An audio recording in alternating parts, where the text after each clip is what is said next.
Next up is Werewolf Skin. So Alex is an aspiring photographer, and he's on vacation to Wolf Creek to visit his uncle and his aunt.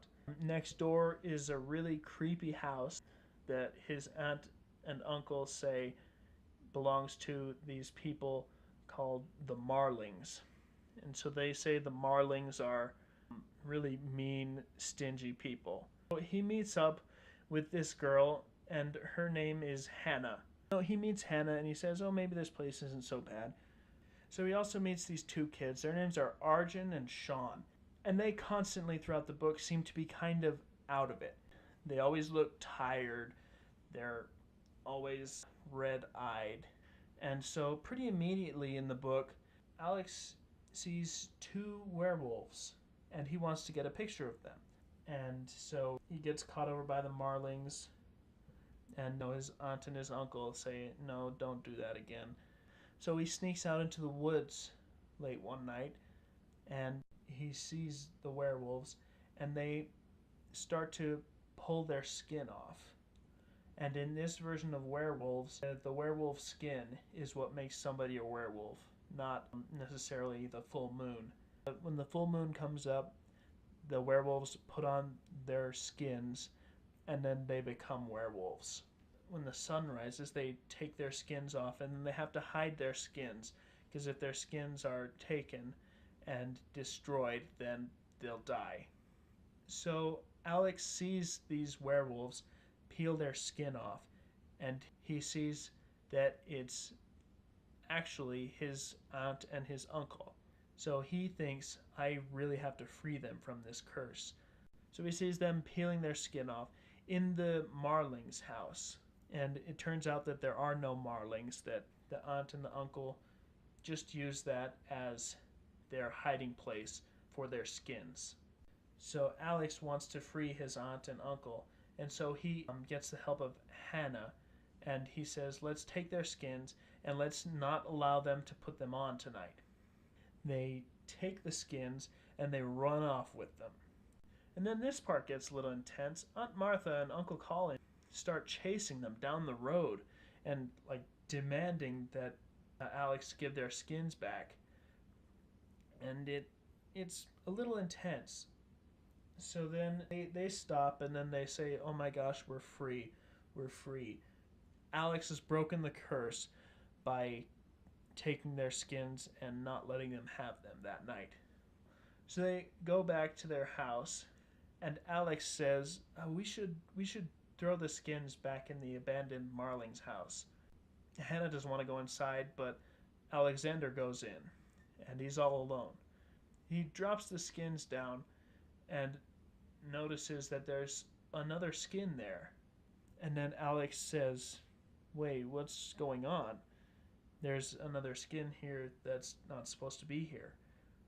And then Hannah, from behind Alexander, has her own werewolf skin on. And she says, you didn't carry out those two werewolf skins, you carried out one of them, and mine. I still have mine. She puts on her skin, and then the story ends with Hannah pouncing on Alexander and sinking her teeth into his chest. And that ending is also really intense, really dark. And the story itself is actually quite exciting, I think. It's got very suspenseful moments. It has some really descriptive graphic detail of a lot of the things that are going on, and really is a great read, I think. Really solid Goosebumps book, I think. Coming up next, we have One Day at HorrorLand. So there's Luke and Lizzie Morris, and they have their friend Clay with them, and Mr. and Mrs. Morris. They're all going to see Zoo Gardens. They get lost, and Luke, Lizzie, and Clay, like most kids, when they're on a long road trip, they get kind of antsy. They keep on driving, and they find this theme park called HorrorLand. And the kids suggest, well, why don't we stop off here until we can find out what's going on at Zoo Gardens, until we can find out where to go. So they go into this place at HorrorLand, and their car blows up. Just straight out blows up. When they talk to the horror, which is what the monsters here are called, their parents go to the horror at the entrance and they say, we need a telephone, we need a new car, it blew up. And the horror says, oh, well, sorry for the inconvenience, but we don't have any phones. They go into HorrorLand and they ask, like, okay, how much for a day here? They say, oh, it's free of charge, all that. Mr. and Mrs. Morris, they decide, well, we'll figure this out. We'll go look for a phone. And then the kids say, oh, we'll go on some rides while you go do that. So they say, okay, meet us at this place at this time. They set a time and a place to meet. They go on all these rides, and each ride is scarier than the last. So they first go to the Doom slide. It's a row of 10 slides, and there are 9 of the slides that are safe, but there's one slide that has no end. You slide forever and ever to your doom. Clay goes down on what they think is the wrong slide. Luke and Lizzie, they go down their slides. They have a good time. And then Clay is missing. And so they say, oh no, we need to go down the slide that Clay went down. They go up. They slide down that slide. And they're sliding for a long time. They say the slide should have been long over by now. What's going on? Eventually, they find the end of the slide. And then they go after that and saying, wow, that was a close one. They go into the Hall of Mirrors, and then the mirrors are like collapsing in on them. Really creepy stuff, really scary. And then at the last second, the mirror just kind of lets them go. And then they say, wow, this place is really scary. And by this time, they've met up with their parents again. And so they say, okay, well, let's do this one last ride, the Coffin Cruise. It's like a lazy river ride. So they all sit in their coffins and the lids slam down on them, and there are like spiders that are crawling in there. All this unnerving, unsettling stuff. So they're locked in the coffins while they're trapped inside with these spiders and things. And then suddenly they open and they say, wow, this place is too scary, we're getting out.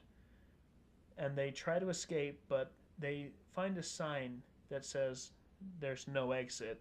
Nobody leaves HorrorLand alive. This part is the weakest part of the book for me. The horrors capture them, and they put them on a game show, a monster game show. And it is kind of a sadistic show, but it just, I don't think it was necessary, and I think it was kind of stupid to put in the book. But then, as they're about to get out, they kind of go through this gauntlet sort of a thing, where they're being bombarded by all sorts of monsters and horrors and everything. And people do get hurt in this part of the book. And it's actually pretty scary. And then they finally escape. They steal a bus, one of the HorrorLand buses, and they're able to drive home with it. And then once they arrive at their house, then there's a horror in the back of the bus. And then he says, wait a second, you forgot your passes for next year. And then that's the end of the book. Not really a dark ending, not really a twist ending, maybe a little. But the thing about this book that is so scary is it's full of fake out scares. But once you read that they're actually fake out scares, you feel almost relieved that they're fake out scares. You feel happy that it was only a joke. So the fake scares in this book actually do a lot to add to the intenseness and the scariness of this book. It has some quite disturbing moments in it, and honestly, it does have a lot of scary points to it. It's a pretty solid read. Up next is Welcome to Dead House. Amanda and Josh, with their parents and their dog, move into a new house, and everybody in the town, they're mostly kids. The kids are all really weird. They all do scary things. Like they'll circle them and they'll start chanting and doing really weird, creepy stuff. And there are some, honestly, really creepy moments, really scary moments, like people appearing in their house, being chased in the graveyard, being stared at while you sleep. Really creepy things. Genuinely unsettling. We find out maybe halfway or a little more than halfway through the book that everybody in the town of Dark Falls was killed by toxic waste from a plastics plant. And so now they haunt the town. And then it gets into like their parents get kidnapped and they have to go after their parents who are being held hostage by all the ghosts. And they're trying to kill them to have them join them. It turns out that the house that they supposedly inherited, they actually did not inherit it. It was all set up by the people of Dark Falls, the ghosts of Dark Falls, rather. And their house carries that curse, I guess, that the people who live in there are all eventually going to be killed. This book, the one that started it all, the one that introduced us to the Goosebumps legacy, it's a really good book. I think it's because R.L.Stine at this time was focusing more on horror rather than like comedic horror. And so it has a lot of more real scares to it. And that makes it a really dark, really great horror novel. Up next, we have Beware the Snowman. I think that this is a pretty good book. It's about this girl, her name is Jacqueline, and it starts off with her reciting a poem about beware the snowman, he brings the cold. And for the entire book, she can't remember the next lines of it. We find out that that's actually like an incantation. Because she moves to this town, there are all these snowmen, and she finds out that the people build these snowmen outside of their houses kind of as a tribute to the snowman who lives up on the mountain. So they all build these snowmen with red scarves and deep scars in their faces. And they say that it'll protect them because there's another evil snowman who looks just like it, lives up in the mountains, and will come down and terrorize the village if they don't. So Jacqueline meets up with this guy. He's a hermit who lives on the mountain, and he starts being kind of mean to Jacqueline. He tells her, stay away, don't come up here. And so here they are in an Arctic town with a giant killer snowman who lives just up the mountain, a creepy hermit, and a whole bunch of creepy snowmen that surround the town. There are a lot of good moments to this book up until the climax. Jacqueline is determined to see the snowman. And so she goes up and she sees the snowman for herself. And again, I really hate this about this book, but the snowman doesn't do anything. He sees her and then he kind of just says, "Who are you?" And then Jacqueline says, "I'm Jacqueline." And the snowman says, "Well, I'm your father." He goes into a big story. 10 years ago, your mother turned me into a snowman. It was by accident. She tried to reverse the spell, and she couldn't. And now Greta has come back because she is also a sorcerer, and she has to renew the spell. So kind of trying to turn Jacqueline's Aunt Greta against her, saying your Aunt Greta is trying to keep me a snowman. You need to stop her. You need to find the last lines of that poem. Eventually, they find out that the snowman actually is not her father, but is this kind of reptilian beast that was cursed to look like a snowman and was trapped to the cave.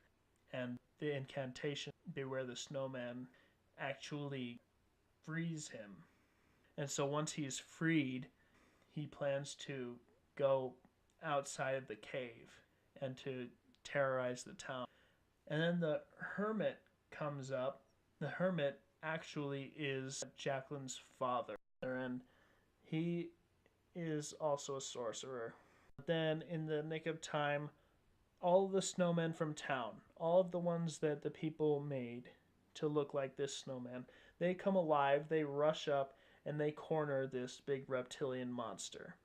And then they're able to freeze the monster inside the wall of the cave. Because he accidentally created the thing, and he had to make sure that it stayed trapped in that cave. And then the twist ending, the snowmen, they speak up and they say, "Can we go back down? Can we go home now?" I thought that this book was a really good read. There are some very great moments in it.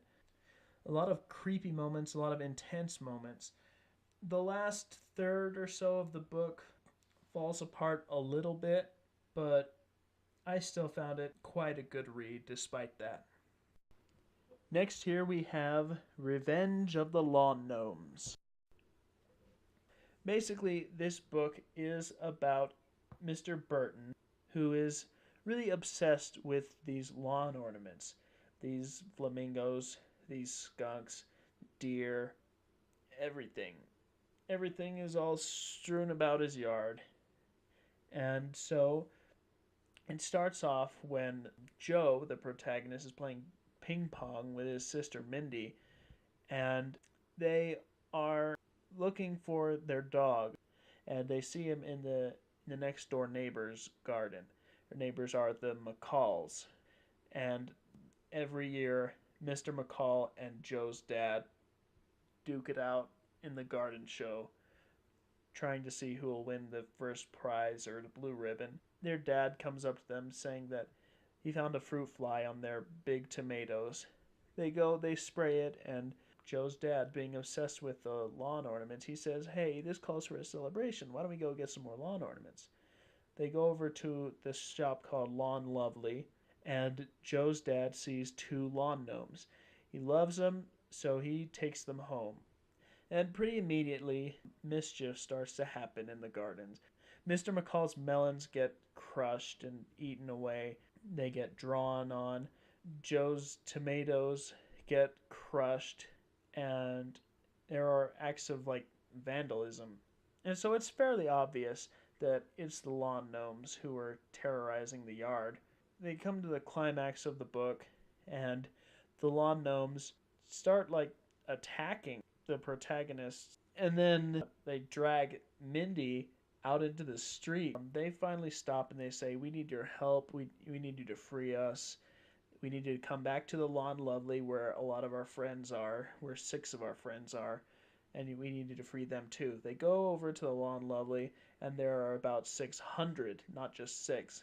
And they start chanting about how they're going to really torture these kids.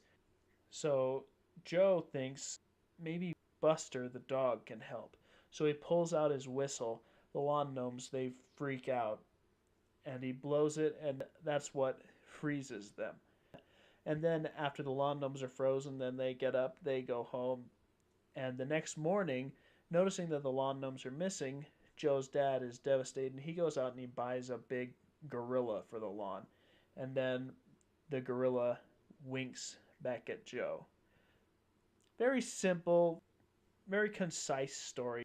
I really like a lot of the parts in this book with how destructive the gnomes are. There are even some parts where it gets kind of violent and kind of dark. I really think that this was a good book. I would say the one thing I think that's holding this book back is, again, the explanations of the book, where they come out and they say, "We're mischief gnomes. We have to cause mischief. It's our job. And so if you let us go, then we'll cause our mischief in peace and not bother you with it." And I think the story kind of fails a little bit there, but not nearly enough to destroy the story. I think that this is a really good book. And now coming up is Night of the Living Dummy 3. I would say that this is the worst Night of the Living Dummy installment in the original series, but still a good book. Basically, you have Trina and Daniel, who are the protagonists. Their dad used to be a ventriloquist, so he collects dummies. He, of course, comes across Slappy, the dummy, brings him home, And at this point, they're calling him Smiley the dummy, which is kind of interesting. Then Trina finds the piece of paper in Slappy's coat with the words Carew, Marie, O'Donna, Loma, Malonu, Carano, and of course, those are the words that bring Slappy to life. Meanwhile, their cousin, Zane, is visiting them, and Zane has had bad experiences with Trina and Dan in the past because they would always play pranks on him. And so this time Zane comes over and he says, "Well, I'm not going to take that. I'm going to get them back." And so he takes pictures of the dummies and says he doesn't know how that happened, how all those pictures ended up with the dummies. He puts the dummies from the attic in all sorts of weird places, and he's able to get away with it because he's playing the victim a lot of the time. Eventually, Trina and Dan find out that it is in fact Zane who's pranking them. It's kind of disappointing that it's not Slappy, or at least most of them weren't Slappy. But then comes the good part. Zane makes a truce with Trina and Daniel, says, "Okay guys, I'm sorry I got you in so much trouble by playing the victim and blaming it all on you. Let's have a truce." But then even more catastrophes start to occur.